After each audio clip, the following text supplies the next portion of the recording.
Dad, isn't it time for illegal ham in the face? But bro, where's the banjo? Some Cleveland sports shows try to give you hot takes, but only one can give you a big old piece of hot ham. Welcome to Illegal Ham to the Face.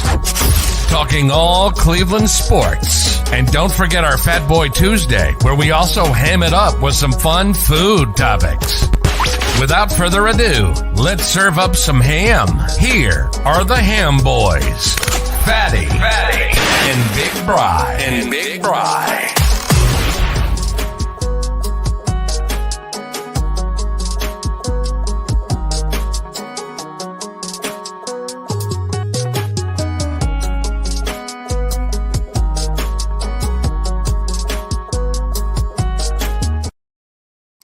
What is going on, everybody? As everybody is funneling in right now, welcome to Illegal Ham to the Face, which is brought to you by Harold Keel Laker APA, also part of Network 216, also part of St. Dogs Cleveland.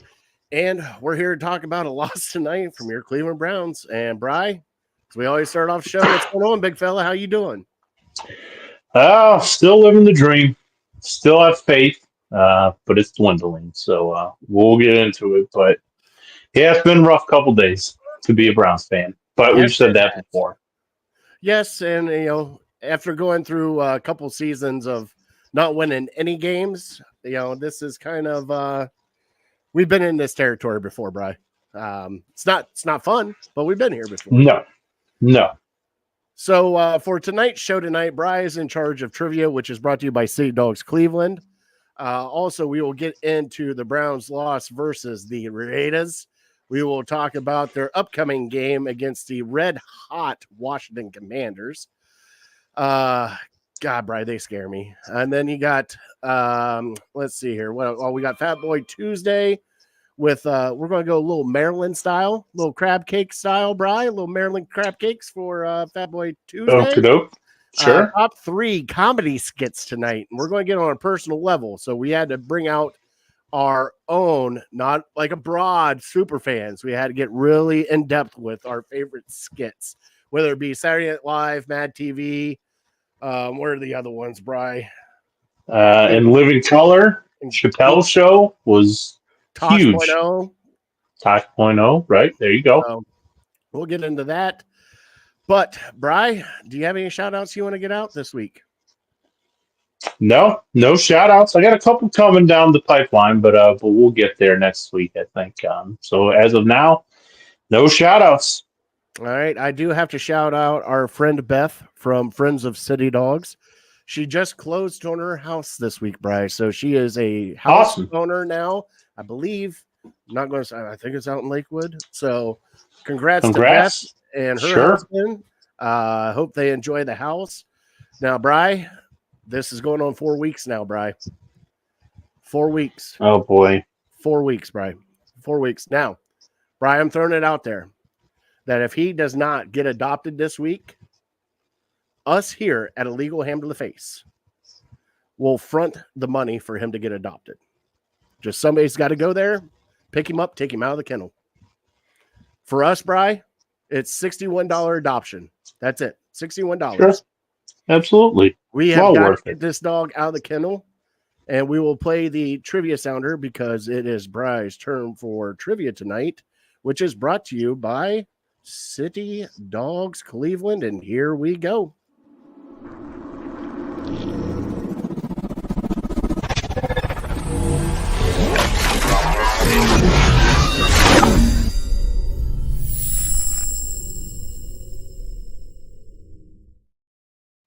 Damn, Justin, that's a shout out to Justin for riding 632 miles on his bike in September.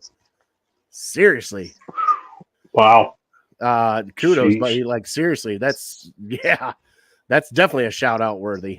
All right, Bry. So our city dog of the week this week is Bacardi again, Bry. There he is. He is 2 years old, 50 some odd pounds. He is the longest resident at City Dogs Cleveland, and we need to get him out. So please go adopt this dog. We've been showcasing him for the past, 4 weeks now, Bry? At least 3. This is at least the 3rd week, I know.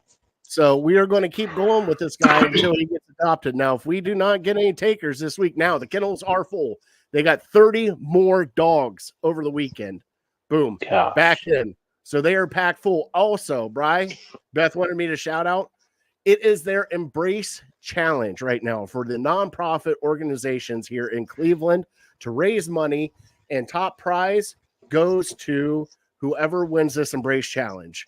It is on our Legal Ham to the Face Facebook page. It is on my personal Facebook page. It is on the Network 216 page. So go check it out. Donate. All donations go to this Embrace Challenge. And the winner of the Embrace Challenge gets, I think, like $15,000 towards their charity. All right. Wow. So please go help them out. Sure. Donate. Help out any way you can, because that is a lot of money that could go to a lot of dogs that need help, like Picardi. And we need to get him out of there, Bri. He doesn't dissolve. He's got to go. No way. Gotta get him out of there. I can't believe it lasted this long. I know, right? I know. And I keep every week I message her. I'm like, is he gone yet? She goes, nope. I'm like, what about now? Nope. I even texted her today, talked to her all day today. I said, hey, is he out of there yet? She goes, I'm afraid not. We got to get this dog out of there. So please, please get that dog out of there. Bri, it's your turn for trivia. What is our trivia tonight? Well, I dropped the ball on this one a little bit. So when I'm scrambling for trivia, you know where I go. I go to the NFL, and specifically to where certain players play college, and try not to make it too obvious. So we're going, where did your Cleveland Browns leading rusher go to college? Leading rusher right now? Leading rusher right now. For 2024. Yep. Right now for 2024. I had to think about it for a minute. Did you? Mm-hmm. You know you went to 2 colleges, right? He did. Yep. I got, kudos to you if you can name both of them. I think I can name both of them. But we will see on the other side. Bri, thank you for your trivia. Is Chris here yet? We got 30 people watching tonight. Thank you all for watching. You guys can join us here in the comments, throwing your 2 cents of what a miserable Sunday it was for the Cleveland Browns. But we got to bump our music, Bri, because it's time to get down and dirty. Here we go.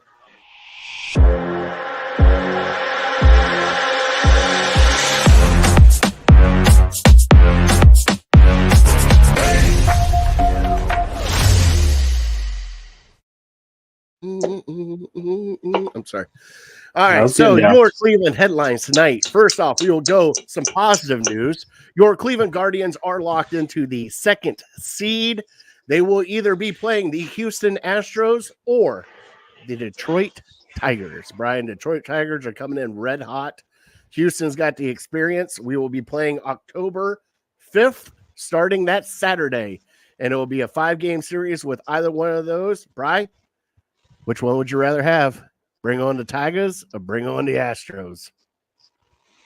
I'm still going with I'd rather play the Tigers. And I admit I didn't watch a ton of Tigers games this year, so I can't speak to many of their current players. Scoble, is that his name? The pitcher? Yeah, he's the one that's going to be in the Cy Young running with Clase. If it wasn't for Scoble, Clase would run away with it. I know you're pushing the Clase train, and I appreciate that. But I heard Scoble won the Triple Crown for pitchers, so I can't imagine Clase has much of a chance there. And now, if it was a down year, there wasn't one guy that stood out like that, but to be on top of wins, strikeouts, and ERA for starting pitchers, anyways. No, Clase's got the lowest ERA by far for any pitcher, I'm sure. But yeah, I lean back on the experience for the Astros, and I think I kind of said they're similar to the Warriors a couple weeks ago, just like this veteran team. I know they have new guys, but the core guys that have won championships are still there, and they make it every single year to the ALCS. So there's one team that's in their way. Well, 2 teams. If they get past Detroit, there's one team in their way from stopping them. And as of the last 6-7 times in the ALDS, nobody's been able to stop them. So, Yeah, I mean, it's the Tigers. They kind of had to go on a run at the end of the year to even make the playoffs. Right. That was more they than have a run. That was 5 weeks of great baseball they played to climb back into it. right. So I mean, maybe if you look at it that way, they're the hottest team in baseball, and a lot of times the hottest team going into the playoffs does really well in the playoffs, and maybe even wins it all, even if they're not the best team. So we might be dodging the bullet if we don't play them, but. Yeah, the one thing that scares you is that Scoble, not knowing a ton about him, but and having to play him probably twice for sure in a 4-game or 5-game series. Yep. So that scares you a little bit. We do have some familiarity with them, and I'm not sure, to be honest, off the top of my head, what our record against the Tigers was this year or how many times we played Scoble. I believe we're 7-6 against the Tigers, and we were 1-4 against the Astros. 1-4 against the Astros, yeah. So that goes to show you right there. The Astros just kind of they definitely have the mental advantage. You know, the moment's not going to be too big for them. So I think that's kind of why I lean towards the Tigers, and I would assume most Guardians fans probably feel the same way. I don't know. What do you think? But the thing that scares me the most is when you get a hot team coming into the playoffs, and Detroit is been hot. And the one thing that scares me about them is they're a very young and upcoming team, like we were a couple years ago. We are more now of a veteran team, but with a hot team coming in, I mean, Brian, they've been playing some banging baseball in the past 5 weeks, and for them to even get into the playoffs, I mean, think about it. For the longest time, we were battling Kansas City and Minnesota. Minnesota tailed off, right. And then here comes the Tigers just storming up, and they got in. And Brian, dare I say, I don't want to play a hot team right now. And right now, the Tigers are a hot team right now, and I do not want to play a hot team right now. I know that the Astros have the experience, but I think that we can match up better against the Astros than we do the Tigers right now for some odd reason, even though we played the Tigers a lot this year. There's something about the Tigers that scare me right now because they are playing that good.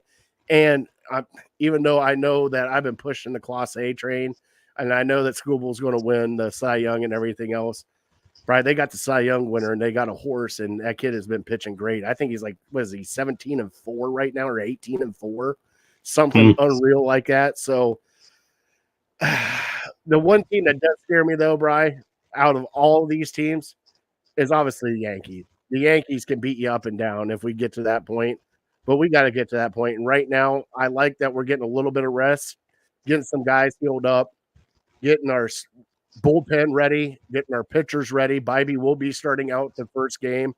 He'll be our starter. They are moving Gavin Williams back later in the bullpen, so he will be a long arm relief coming in.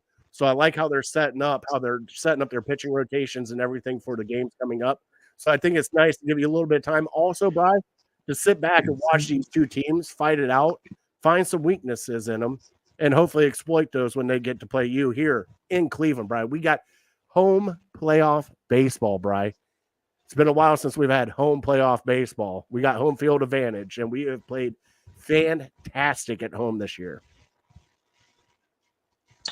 Yeah, I don't know. I go back to with the Astros and not really just the mindset of the players and the mindset of me as a fan, and then hearing that we were 1-4 against them this year. I mean, they have the mental advantage over you. They have the experience over you, and I think that goes a long way. Being a young team like this is the team. Some of these kids watched in middle school go to the World Series. They were probably watching Bregman and Altuve, and they haven't really slowed down a ton since then. So I think that'd be tough. I don't really buy into the people that want to stick their chest out and say, yeah, bring on the Yankees, bring on the Astros. We want them. Like, no, you fear them for a reason because they're a really good team and they probably have more talent than you.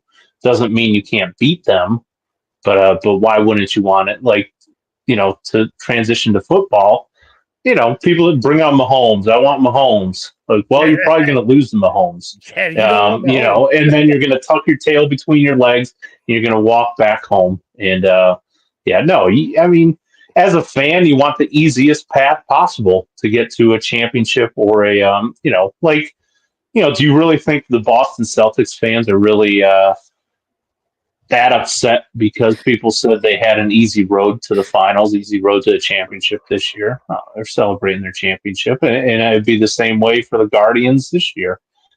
Just win us one. I don't care how we do it. Just raise that banner. So I'm excited. I think so. So game 1 Saturday, game 2 Monday. Yes, and then I think it's alternate days after that. So it's Monday, and then Wednesday, and then Friday, and I think there might even. And then that's when they go back and forth. Or no, 2 in Cleveland, 2 in probably Houston, maybe Detroit, and then game 5 will be back in Cleveland if so. Yes. Okay. Good. Well, so we got what? We got Bybee. We got Bybee, Cobb, not Cobb, Boyd. Boyd and Cobb. And Cobb would be our third starter. And then you got Lively and Gavin Williams in case as the backup. So those will be our 3 strong horses. And then, Brian, the way our bullpen's pitched, it doesn't matter. It really doesn't matter. You throw in whatever bullpen arm you want to throw in. Our bullpen has been fantastic this year. And if you get a lead early, ride that bullpen out and just – Brian, our bullpen – normally you have a couple pitchers in the bullpen, like 3, maybe 4 that are really solid pitchers. Brian, we go like 8 deep in our bullpen right now. Like, that's how good our bullpen is. Like, it is between Gaddis, Clase, Avila comes in from time to time as Heron. Just it has been, and these are all young kids too coming up, just showing their grit and just pitching. And I'm excited. Normally, when you have the best bullpen in baseball, you're going to go far in the playoffs, and hopefully that is us. Now, we were on MLB Network. They did pick the Cleveland Guardians to win the World Series this year.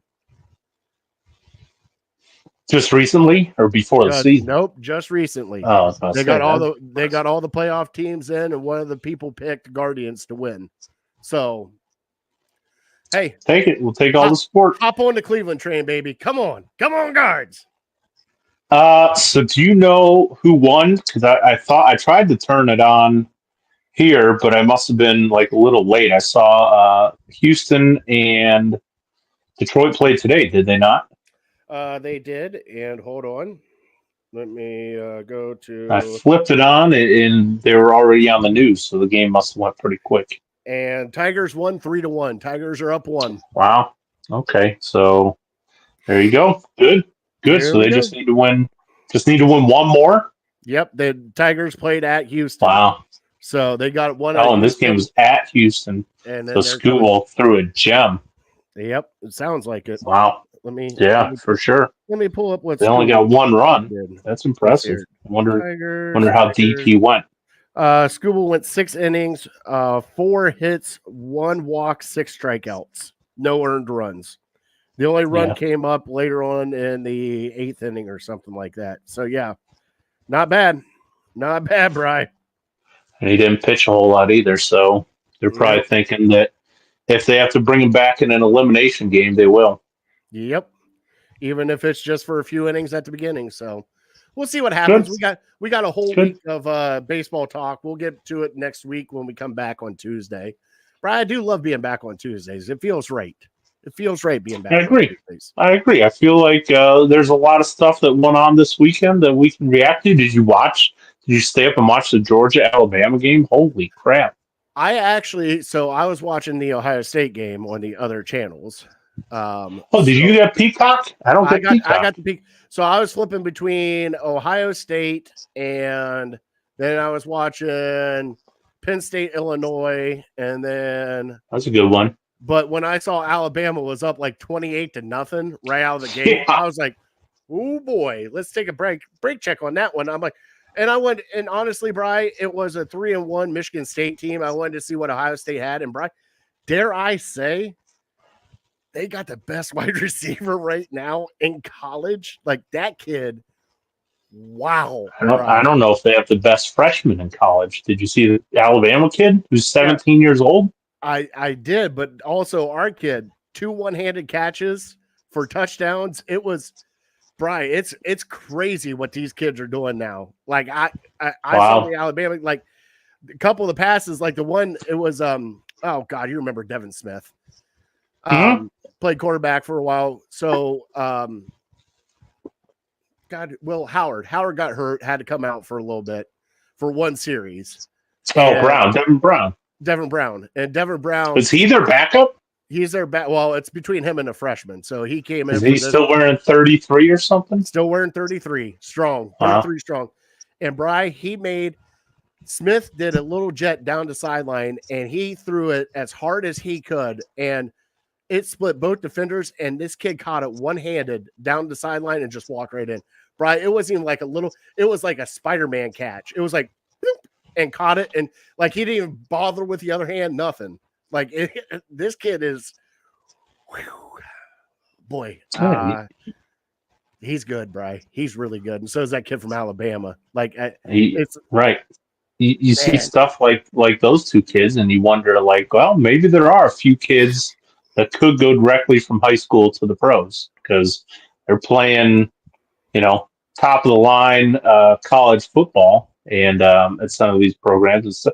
Now, there's not many of them that can do stuff like that. No. There's been a few over the years, though, and I think still the physicality in the NFL would probably be too much. The kid's 17 years old. Like he should be a junior in high school. He's probably going to get thrown all over the place in the NFL. But they did say the one position that they say could potentially you can make that transition from high school to the NFL is cornerback. And I mean, if you got those ball skills and you're that quick, maybe you could. But like wide receivers, they make the flashy plays, but can you really go across the middle in the NFL and go against an NFL linebacker? Like you might get decapitated if your body is not mature enough. Yeah. Would you like to get hit by Myles Garrett if you fucked up a screen pass, Bry? Let's be honest. No, trying to block it, trying to do a crackback block on Myles Garrett or a linebacker or something like that. Like, these guys don't move at this level. You can just see the quarterback going like this. Come on, motion. I know.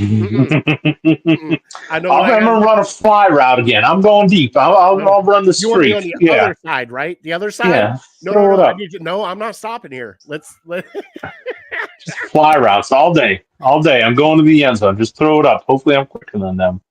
All right. Well, Bryce, since we still got happy times going here, all right, we will get into our fantasy football league right now and do our scores before we get into the Browns because we will be going heavy into the Browns.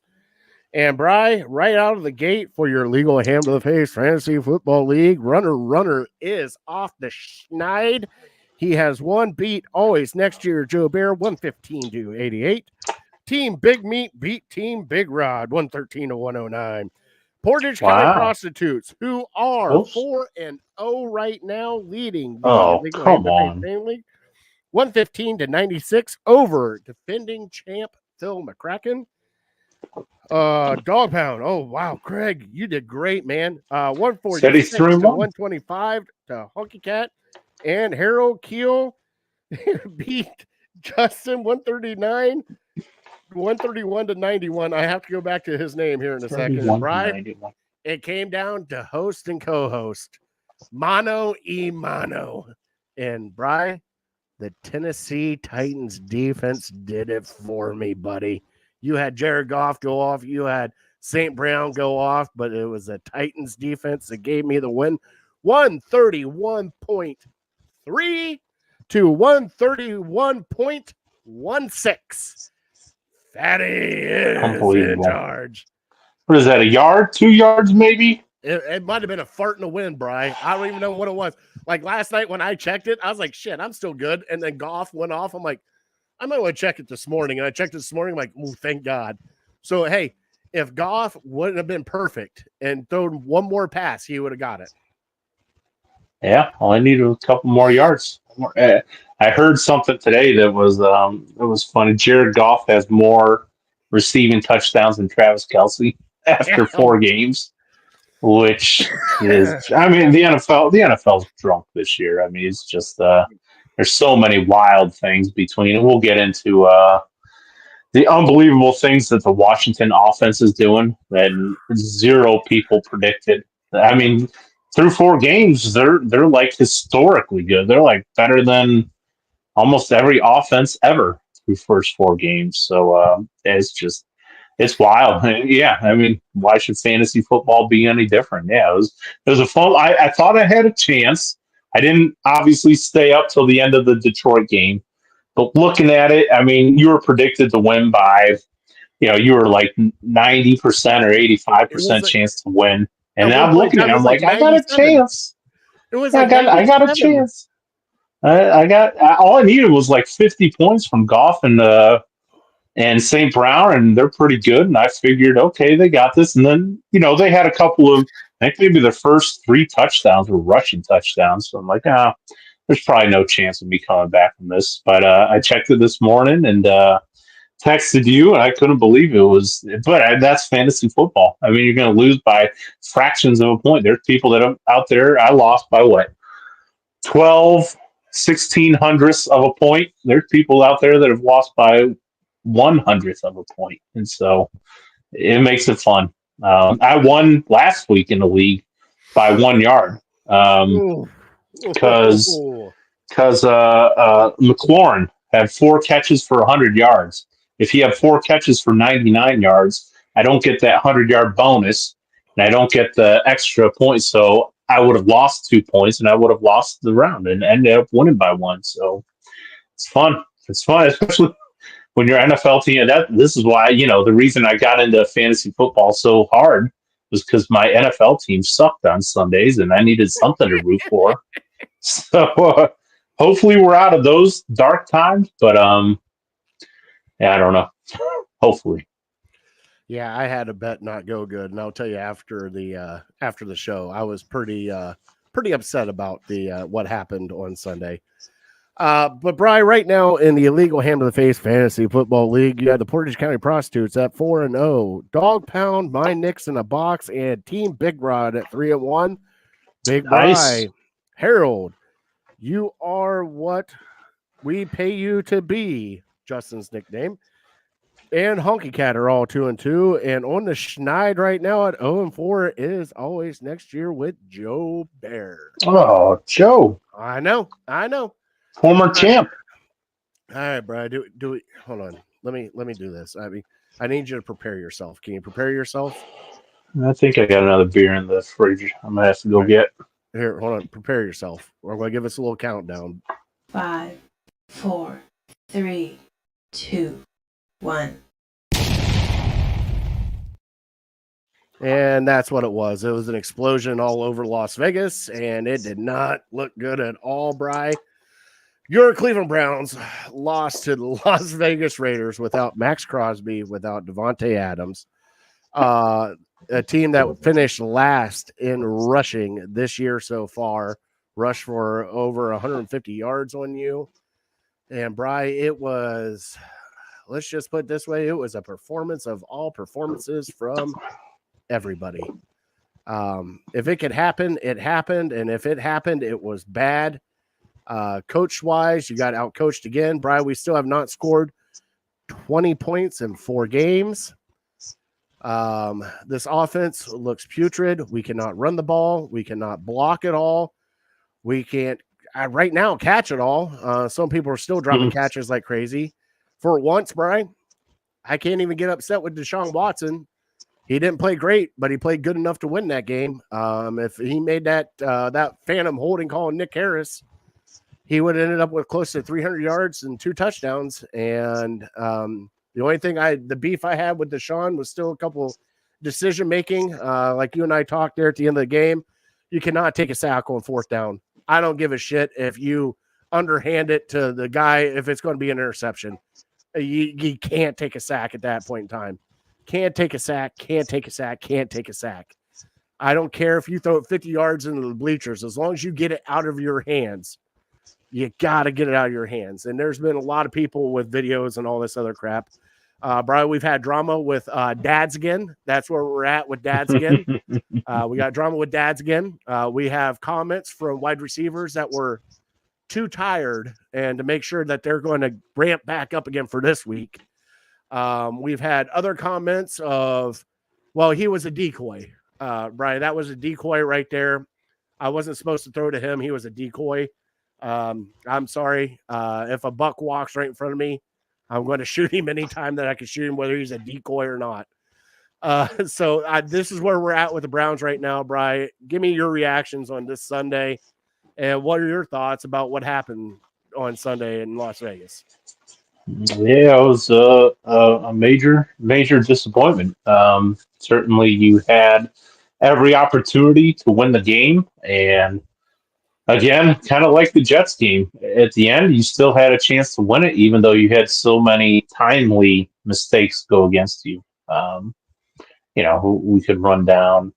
You brought up the holding call that brought back a huge touchdown.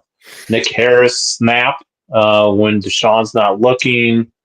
It seemed like, I don't think Nick Harris was terrible or anything like that, but it just seemed like maybe he had some bullshit, Brian. I'll call it. The whole bullshit.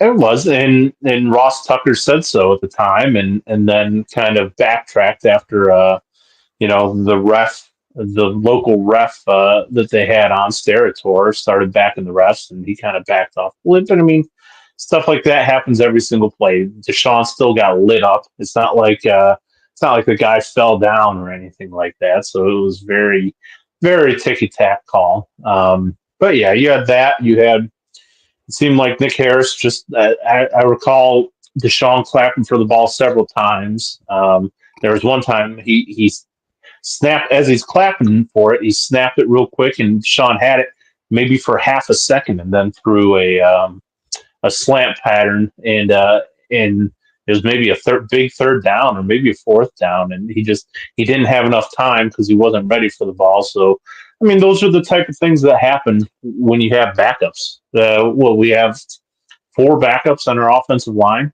I hate to harp on this time and time again, but people just don't understand.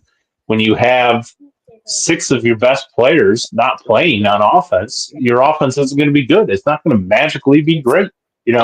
Maybe because we've been spoiled with quarterbacks off their couch or, left tackles off their couch. I don't know. That's not the norm. When your best players aren't able to play, your offense isn't very good. And that's what it's been this year. And so, yeah, it's just, all of it's not good. We're very close at times. Our running game is, other than that one run at the end of the game with Jerome Ford, it's basically non-existent. So, you have to throw to have any sort of success, and teams are going to pick up on that, especially, like they saw. I was going to ask you, is the have teams just figured out our offense and our defense? Just blitz Deshaun.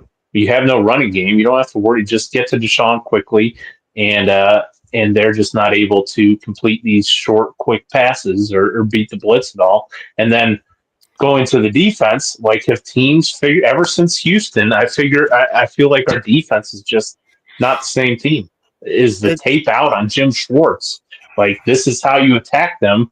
Our defense is average at this point. I've been calling them above average. I've been calling them good, but you can't stop anybody. And again, the defense has injuries too. I thought of Maurice Hurst is out. Juan Thornhill done for a while. The loss, I've always kind of told you that Anthony Walker was a bigger loss than anybody really wants to talk about. And so I don't know. What has changed with our defense? Why are we all of a sudden average when we had discussions about being elite last year? Is it just because we're playing tough competition or what? Well, for one, Brian, I think what it is, and I do have to give, what is it, Jordan Hicks? Jordan Hicks saved a touchdown with a shoestring tackle. What I honestly think it is right now, Brian, is we are missing tackles, for one. Oh, like crazy. Like crazy. It's not even a little bit. If we shore up the tackling, I think we'll be okay. But also, Brian, I think what's going on right now is they're realizing where we're at. Myles Garrett is seriously hurt, people. It's not a little bit hurt. He even came out and said his feet hurt. His Achilles hurts, his thighs hurt because his feet hurt. Bry, he was only in there to rush. That was it. He played third down, any kind of passing down. That was it. He wasn't in there like he normally is throughout the game. So we didn't even have Myles Garrett to be there to anchor everything. And then also, Bry, I think we're actually getting caught up right now with this whole, we play man-to-man, and we've always played man-to-man. We rarely played zone, but what's happening right now is they're beating us on the very quick passes, quick slants, little out routes, just methodically. That's how they're spreading the ball out. And if it was actually a medium or deep pass, our corner's going to be all over them. But I think they're just getting beat off the line right now, Bry. But we still have a good enough defense to win the game. Bry, our defenses really haven't given up a lot of points. Like, if you think about it, we just, like, it's 20 points here. It's, the other, when we lost to the New York Giants, what was it? 20? It wasn't even 20, was it? It was 19. 21. 21. So we're averaging around 20 points a game for our defense. Our offense isn't producing a damn thing right now, Bry. Like, if you get 3 touchdowns, that's it. Bry, they even came out today and talked about our offense today on the scripted first quarter plays, okay? We have had 3 touchdowns on all those. After everything else, Bry, haven't had shit. Like, it's bad. Like, when we first get the ball, we walk down the field like it's nothing. Score a touchdown, and then it's like we forget how to play football again. And it's like, what are we doing here? And it's, Bry, it's injuries, it is penalties, it is discipline, it is, Bry, dare I say, leadership. I mean, when you have your backup quarterback talking to your team, not your real quarterback, even though I did love Deshaun getting in DeJuan's face on the blown coverage they had. That showed me some leadership, but Justin even came here and said, don't blame the rushing quarterback. Justin, if that holding call, seriously, if that holding call was not there, that pass goes for 70 yards. Deshaun would have had 275, 2 touchdowns, and no interceptions if a couple of those passes were caught. So you can't even blame this loss on Deshaun, because it was not Deshaun's fault. Deshaun. Well, what does he mean by don't blame the rushing on the quarterback? He loves he thinks that we have a rushing quarterback instead of a passing quarterback. And it just, I don't know what he means by it, Bry. I'm not blaming the lack of rushing on Deshaun. No, I'm not. I'm just saying we can't run the ball because we have 4 backup offensive linemen and a backup running back. I mean, it's not difficult to understand why our offense is struggling. You just don't have the talent that the other teams have. It's plain and simple. You talk about the scripted plays. It reminds me, is this a Stefanski thing? I think we were having this exact same discussion. It was a Baker year. I think it was 2021 where, like, these scripted plays, first drive, we're looking great. And then we sputter after that. And it's like, I can't understand it. Is it just, are guys just having an issue,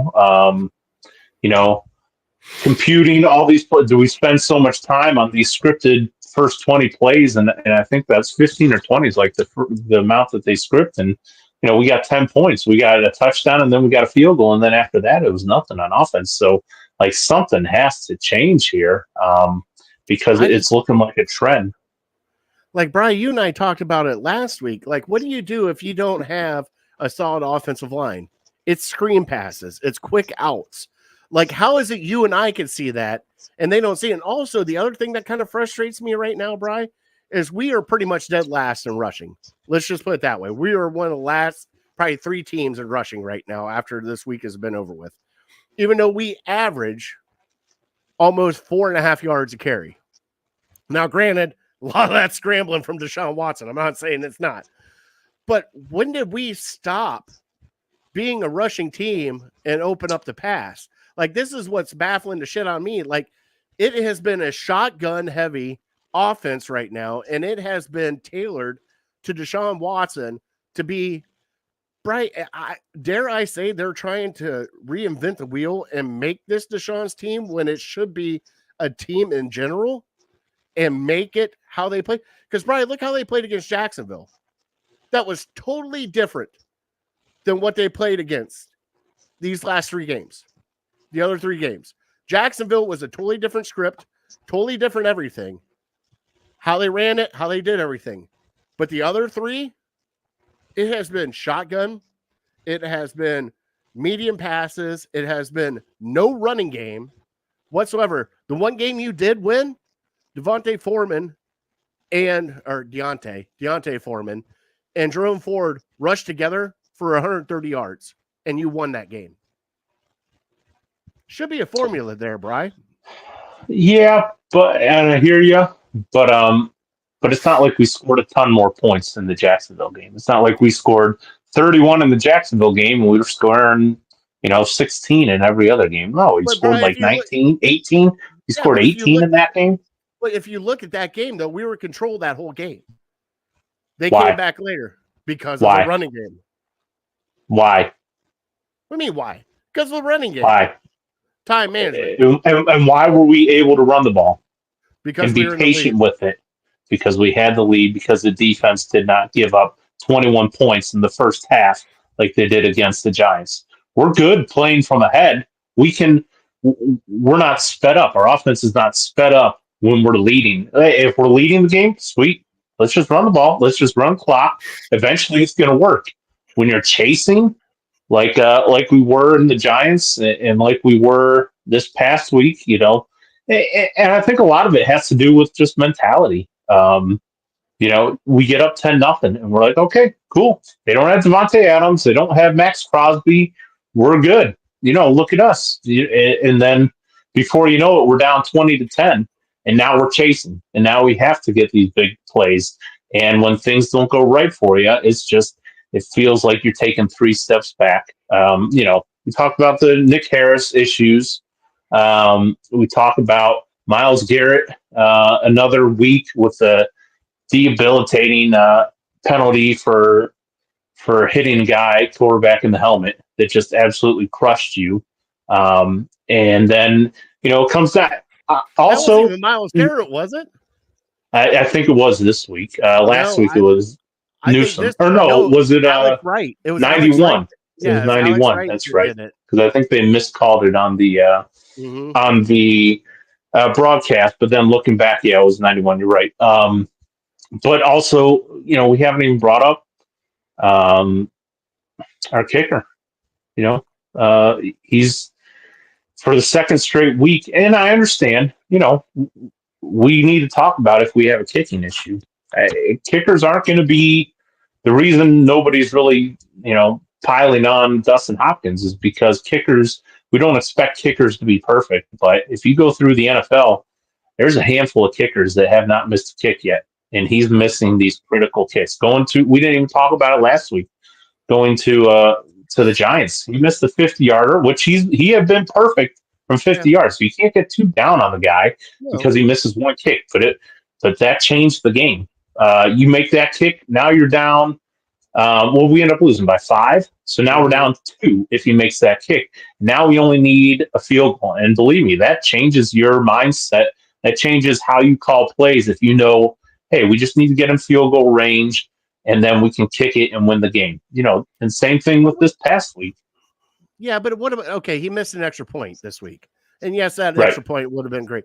But Brian, he did nail a 55-yarder. And then right before half, it was what, a 56 or 57-yarder? And they didn't even trot him out there. They're like, all right, we're going to punt it now. It's like, why would you punt it there? Take the 3 points. He already made one for 55. Like, I don't understand what you're thinking right now. Points are points. Why is it that this team does not take the points when they're right there? Even if he misses it, I get the field position and all that stuff, right? I get it. But there's still a chance that he can make that kick, give you 3 extra points, and guess what? This game would have been a different story going into the second half. Yeah, we got too conservative because we figured, we played a good first half. I think it was tied at 10 at the time. And I mean, give the Raiders credit. They have a really good kicker too, probably top 5 kicker in the league. So had they gotten another if we miss it, say we miss it, and they get the ball basically at midfield, because I think it was a 58-yarder, all they need is 15 yards and they're in field goal range, or maybe 10 yards. But at the same time, you got to have confidence in your defense. I think we didn't have confidence in our defense, because they're running the ball down our throats with, Jags with just the guy. Their offensive line is not special. Their running backs are not special, and yet they're still able to run it down your throats for whatever reason. I don't know what's the deal with Dalvin Tomlinson. Nobody's bringing him up. He's just almost been a non-factor. I mean, this Quentin Jefferson that everyone's talking so highly about. Yeah, I haven't heard boo from him. And Shelby Harris as well. Our defensive tackles are just non-factors. They're just kind of there taking up space. They're not making plays or anything like that. So yeah, I mean, we want to talk about why did the Browns lose from to the Raiders without two of their best players. I mean, it's not going to be one guy. It's a total effort. Pretty much everybody that we talk about could have played better.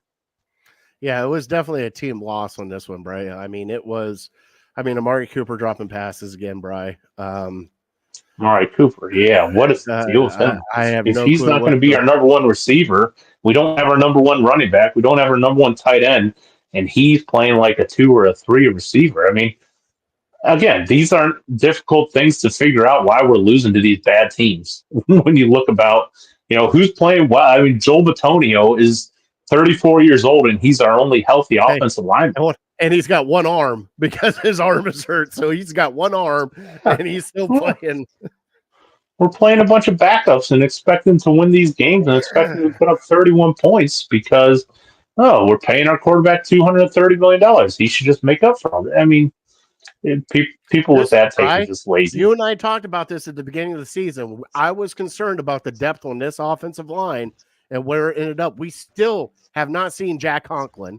All right. Yep. Jed Wills is still out again. So your 2 starting tackles, one of them played for a half, and then he got hurt and was out. So now we still don't have our tackles. Our guards Teller's out for an extended period of time with his injury. 4 weeks. 4 weeks with his injury. Where's Postage? Postage is playing right guard now, right? No, he got hurt. That's why Nick Harris was in there. So you got a rookie, you got a backup in Harris, you got Bitonio, and you got DeJuan Jones that hopefully Deshaun getting into his face and giving him shit kind of lit him up. But Bri, he's still playing hurt. He's coming off of a knee surgery. I'm not saying that those are any excuses, but man, this is getting real. Like we talked last week of where you think this team is at, and if you had to redo your overall picks of wins this year, and if you would change it, I mean, Bri, it's not looking good, buddy. Like this is, it's like diarrhea through a mesh net. I don't know what to say. According to Vegas, I heard they have the Browns now at 5.5 wins. Over under 5.5. I thought it was 6.5. I heard 6.5. I heard 5.5. So maybe it depends on what. That's not good. Where you're going. So that's what I still think. There's still potential for them to get this thing righted, and you get guys healthy. This is not the same team. If they're healthy, I know that's a big if. We haven't been healthy yet this year.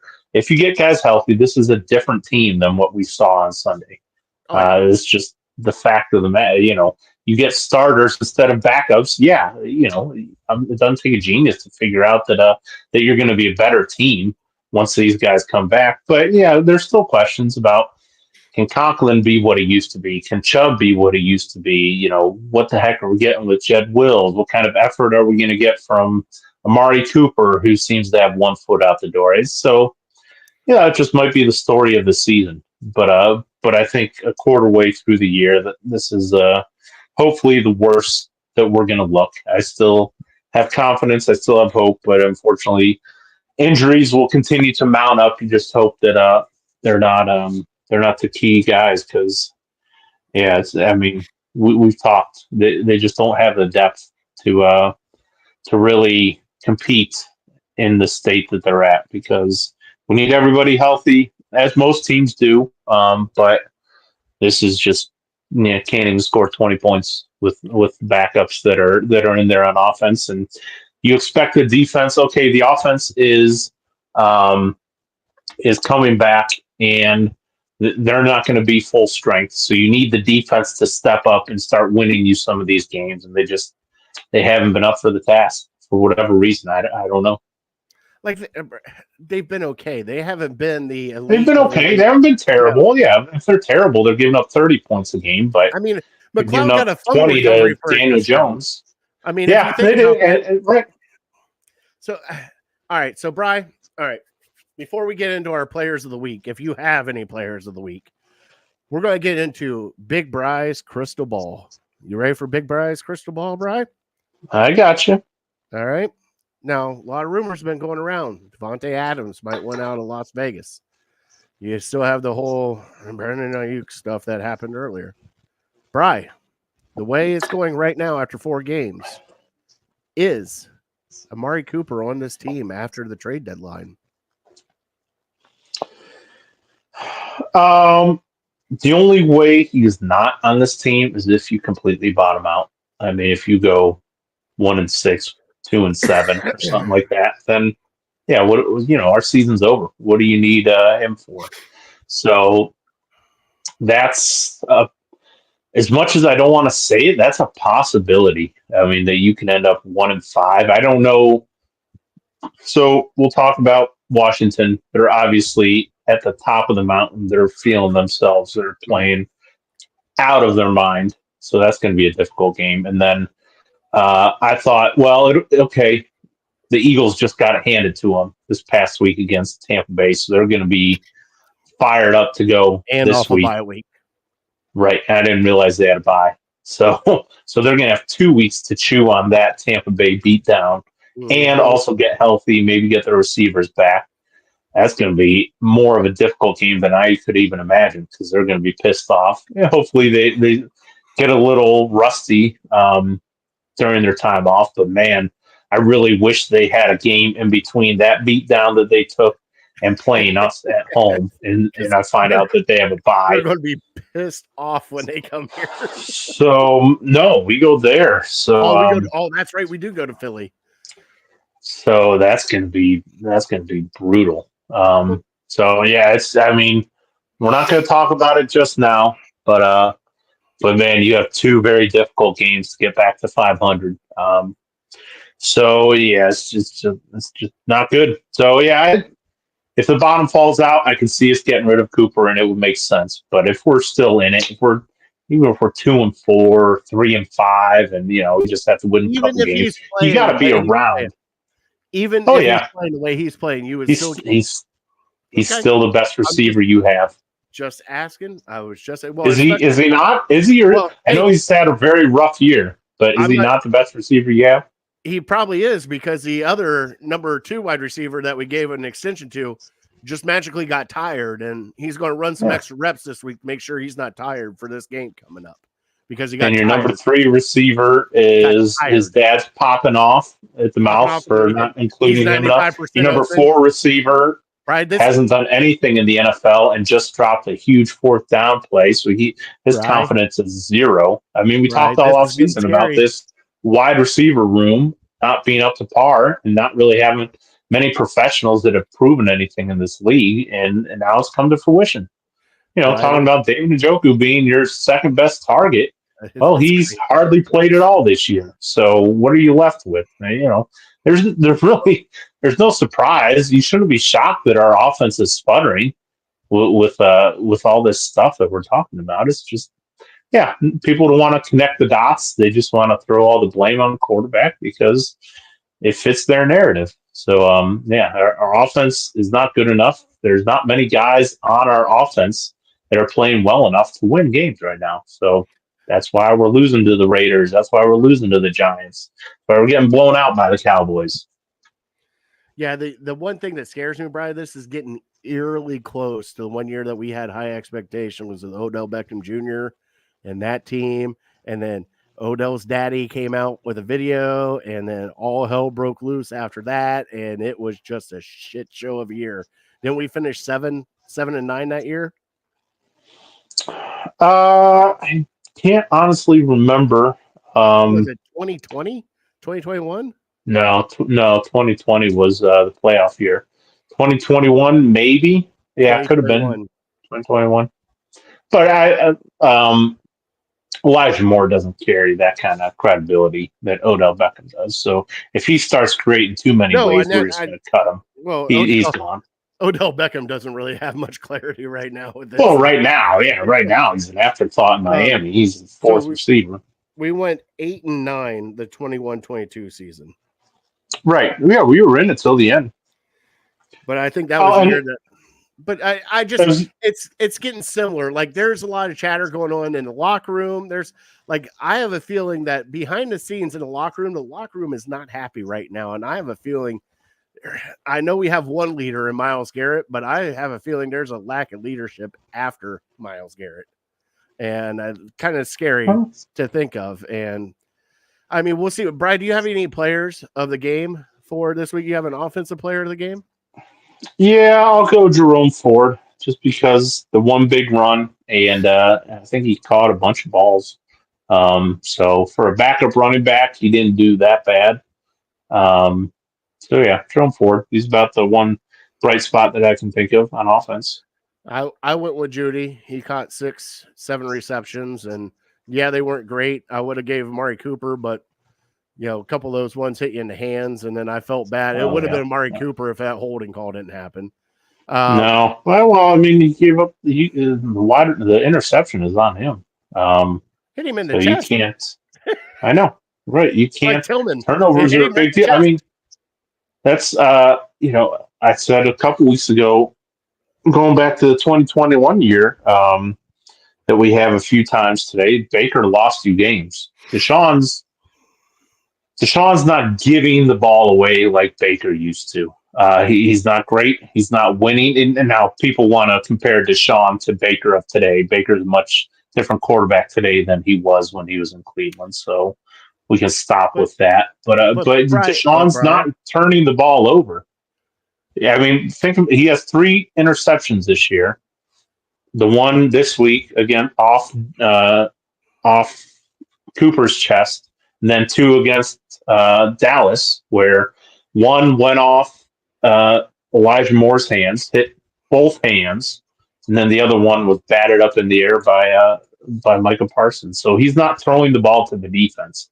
Now he's not doing enough offensively. No. He's not living up to his contract, certainly. But I feel like he is progressing. That's the hope that I have for this year. Once we start getting guys back, hopefully Deshaun is shaking all the rust off. I know nobody wants to hear about the rust or anything, but it's just, again, it's reality of the situation. It takes, when you don't play for a year, 9-10 months, and you have no real preseason action, like there's nothing that can get you prepared for NFL football. Even the guys that do play in the preseason, that's not NFL football. You get 3 hours a week to prepare for NFL football, and that's when you're out there.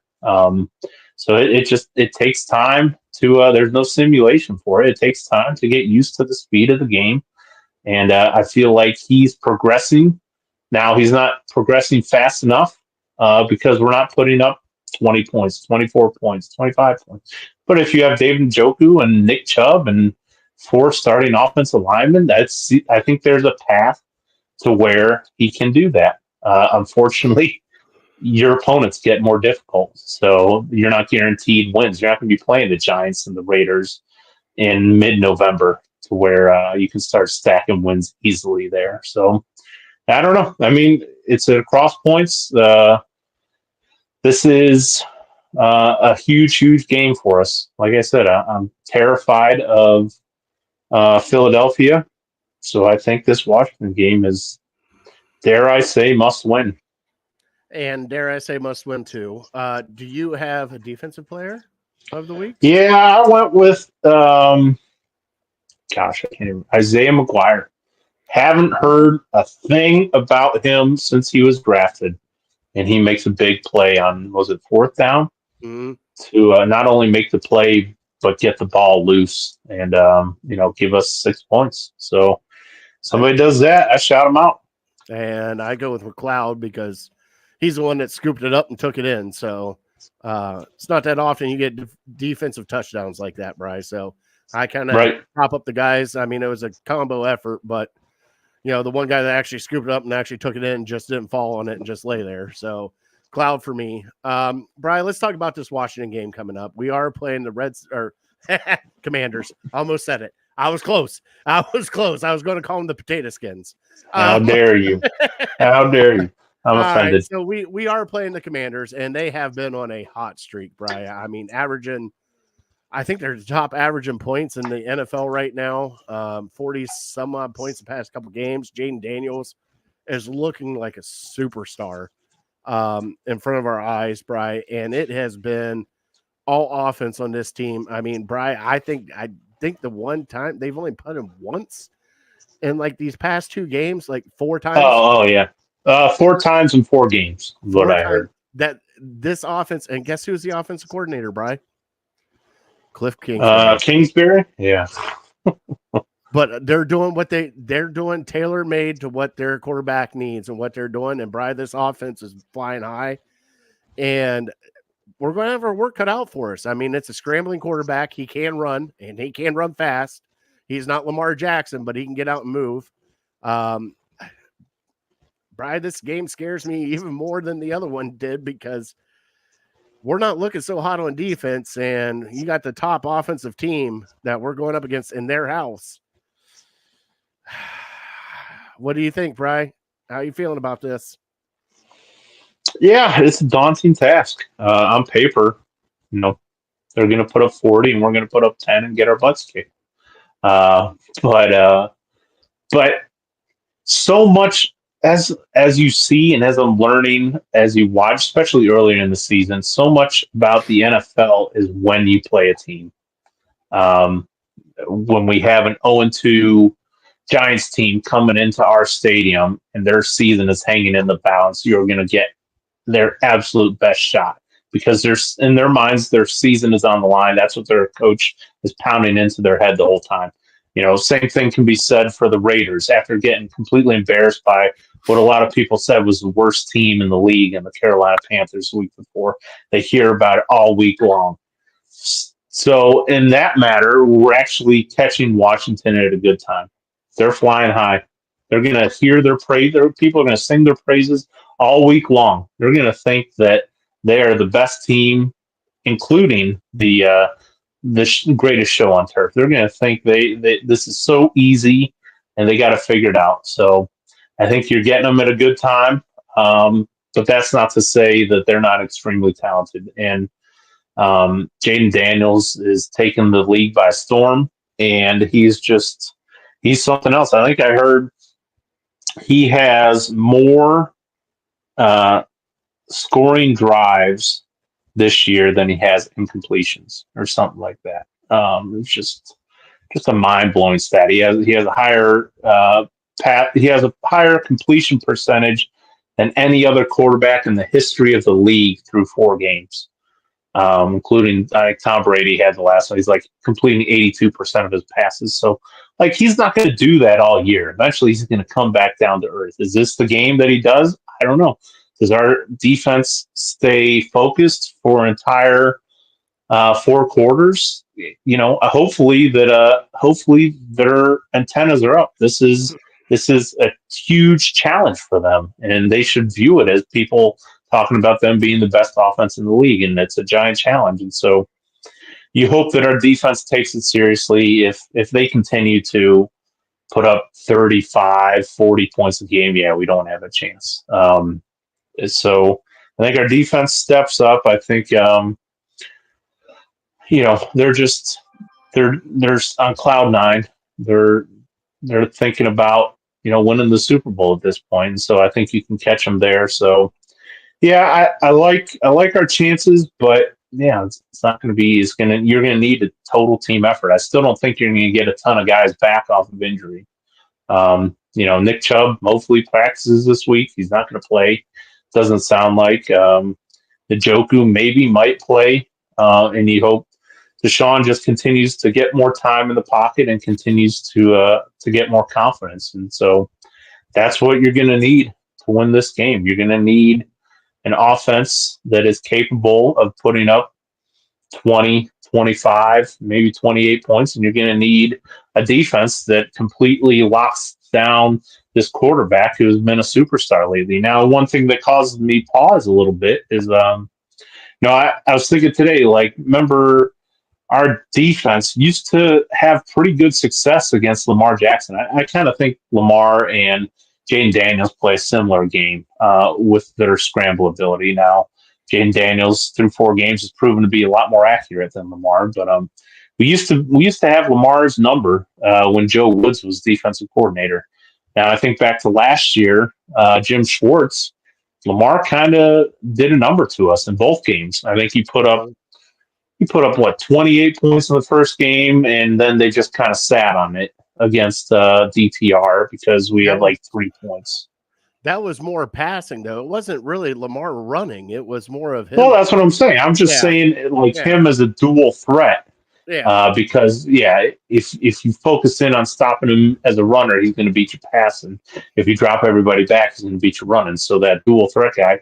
And then the game that we came back and won, they still scored 31 points on us or something like that. So that does give me some pause that this dual threat quarterback in Lamar Jackson, who's similar to Jaden Daniels, kind of took it to you in 2 games last year. So Jim Schwartz, this defense, they're going to have their work cut out for them, but they have to keep us in the game. And by that, I mean, if they get to 30, the way our offense is playing right now, without the guys that we need to come back, I don't think we can put up 30 from what I've seen. So you got, 20 points, maybe 24 at most on defense. You got to make stops. You got to do something no other team's done to Washington this year. Yeah, I agree with you, Brian. I think also the other thing that we need to do is shore up the tackling. You got to tackle better. We can't be getting guys loose. Yeah. And, that's been killing us. And also the stupid penalties, Brian. We're still making stupid penalties. Motion penalties, false start penalties, offside penalties. We got to shore up just the mental error penalties is what I call them. It's where you had a brain fart and you screwed up. Like pass interference, I don't consider that. It's the one where you're lined up in the neutral zone. It's the one where you're closing in on the quarterback and you know that if you touch his head, they're going to throw a flag thanks to Tom Brady. Like, these are the things that are going to happen to you. You got to stop making those mental mistakes for this team. Brian, we're not doing so good on our picks so far this year, are we? It's not. Look, I don't think I've won one. You got off the schneid. Yeah, you picked the Raiders, I believe, last week. Shut up! Don't you lie to me. I'm pretty sure you picked the Raiders. Yeah, you were supposed to write this down. No, I did. It's over there. Yeah, you picked the Raiders, and I was going to pick the Raiders, but then because of you picked them, I picked the Browns. So I think we're both 1-3.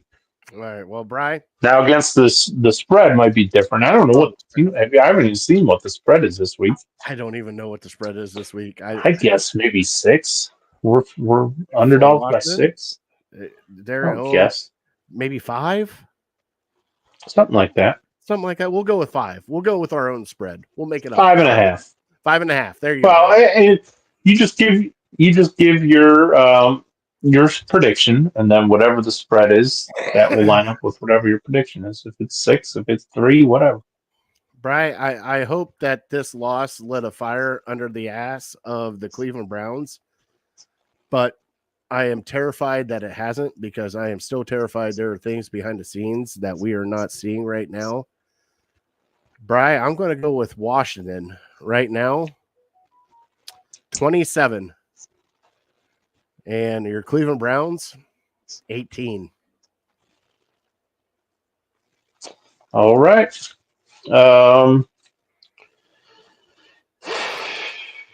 Boy, this is what the Browns do. Mm-hmm. When they play better as the underdog, and I feel like the other team is just going to be busy catching all their bouquets from this week, and people telling them how unstoppable they are. And like I said, they're really good. Give me the Browns 26 and Washington 23. All right. Oh, wow. All right. this this might be my last stand with them, but yeah, that's where we're going. That's where we're feeling right now. A couple Busch Lights gets me feeling good, confident about this game. All right, Brian. Well, we'll do a quick one, but we have to do it. And now it's time for Fat Boy Tuesday. And now it's time for Fat Boy Just keeps playing it Nice. Tuesday. And now it's time for Fat Boy Tuesday. We'll just keep playing it. All right, Brian. It is time for Fat Boy Tuesday. All right. Now we are going to Maryland. Technically, it's Washington, D.C., but it's Maryland. Let's just be honest. It's Maryland, Virginia. All right. Now, Maryland is known for blue crab. Have you ever had a blue crab? Never. The only crab I've ever had is crab ragoon. Maybe crab dip. Okay. You never had crab cakes then. Mm-mm. All right. They're also known for a half smoke. Have you ever heard of a half smoke? No. Right. No. Not when it comes to crab. No. No. It's not a crab. Now this is going to be up your alley. A half smoke is made famous by Ben's Chili Bowl.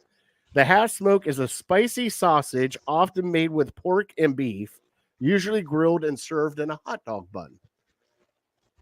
Sure. So I'll be down with that. what did you think? Like that's a mixture between like an Italian sausage and a Like a bratwurst? broth. Yeah, like a broth. Okay. They're also known for their jumbo slice pizza, crab cakes, oysters, and a blue crab soft shell sandwich, which I have had one of those, Bri, and I'm not gonna lie, those are delicious. You They just got the legs sticking out and everything. legs sticking out and everything. They just bread them, deep fry them, and then put them on a sandwich. Wow. It's not bad. You got to try them. I'll take your word for it. Is there any condiment you put on it? I normally go for me with that. I always do a tartar sauce. I always treat it like a fish sandwich.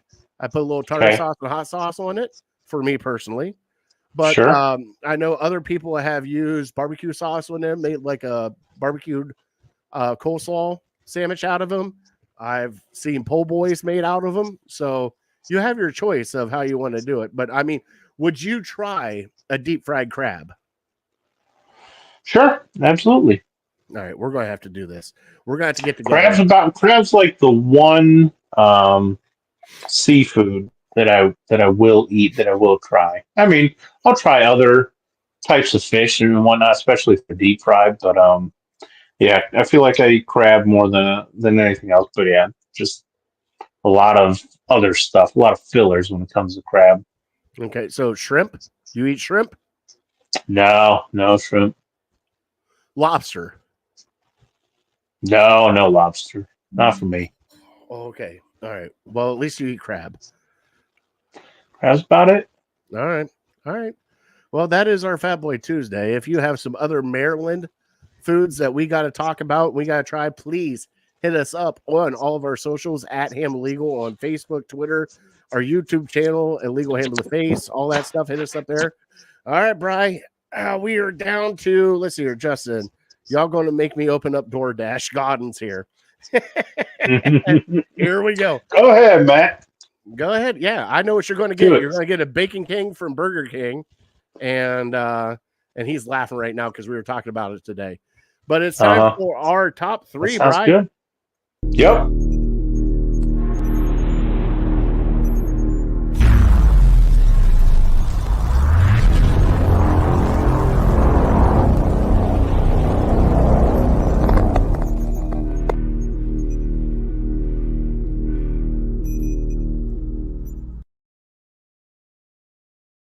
All right, Bryce. So top three tonight, you went with comedy skits. All right. We had to be particular about the comedy skits. Right. Okay. So do you want me to go first or do you want to go first? Yeah, go ahead. No. I'll let you have the floor on this one. You go first. Okay. All right. Here we go. I got three different sketch comedy shows here. My number three, man, it was hard to pick one from Chappelle's show. It was high school, college. It was the funniest thing going. TV, movies, anything on the internet. Chappelle show was it. So I went with the racial draft as my favorite Chappelle show sketch. And the thing about Chappelle Show is everyone like gets all up in arms about it, but it's about being able to laugh at yourself and being able to laugh at other people and not having any hate or anything. Because he made fun of whites, he made fun of blacks, he made fun of Mexicans. It was just he made fun of everybody. And if you could just laugh at everybody, then we're all in a better place nowadays. People look at you sideways and think you're uneducated if you laugh at anything. So that's my Chappelle spit there. I still love it. I haven't seen it in a while, but it was so good. So two is SNL. I had to go on SNL, and I went with Matt Foley, the original one, the original Matt Foley with David Spade, Christina Applegate. Yeah, I mean, it's hard to beat that one. There are a ton that are good from Saturday Night Live, especially when it comes to Chris Farley. He was one of my favorites, but I went with that one. My number one, I don't even know if this is my favorite, but I enjoy it whenever I see it, and most people probably have not seen it or even heard of this show. I talked about The League last week. There was a guy, an actor on The League called Nick Kroll, and he had a show called Kroll Show, and he had this sketch of a young Larry Bird, and it just makes me laugh every time I watch it. Oh my God. Okay. If you don't know what it is, if you've never seen it, I beg you, go to YouTube and watch it. If you're a sports fan and you know anything at all about Larry Bird, it's very, very funny. So yeah, I don't know if that's my number one, but I put it up there. All right. So those are great. Those are absolutely amazing. All right. So Brian, my number three is from Mad TV, and it was Stewart. You remember Stewart? Oh yeah. In his underwear in his living room, and it's like, "Come on, Stewart, we got to do this." No, I don't want to do it. You get away from the Halloween episode. The Halloween episode when he's just in his underwear and a shirt. I don't want to go. Don't make me go. And every time I see that, I laugh so damn hard. And any of the Stewarts, it just makes me laugh so hard just watching this. All right. Nope. Number two for me, all right, was a Saturday Night Live skit, and it had the actor from Will and Grace and Jimmy Fallon, and they were in like a boutique clothing store, and Will Ferrell comes in with the scooter and smashes into the wall and gets the tiny phone out. He goes, "Hold on, I got a phone." And opens up the tiny phone. He goes, "I know that. Hello." That one cracks me up. And Brian, my number one, and I still play it to this day with you, with everybody else. I don't know what it is about Key and Peele and the East-West Bowl. Right. Oh, right. Forgot about Key and Peele. Anything else.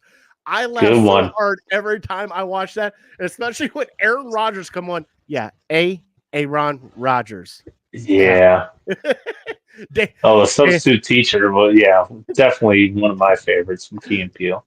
Dan Smith, BYU. Just the funniest shit. I laugh so hard every time I see it because just the names that they've come up with.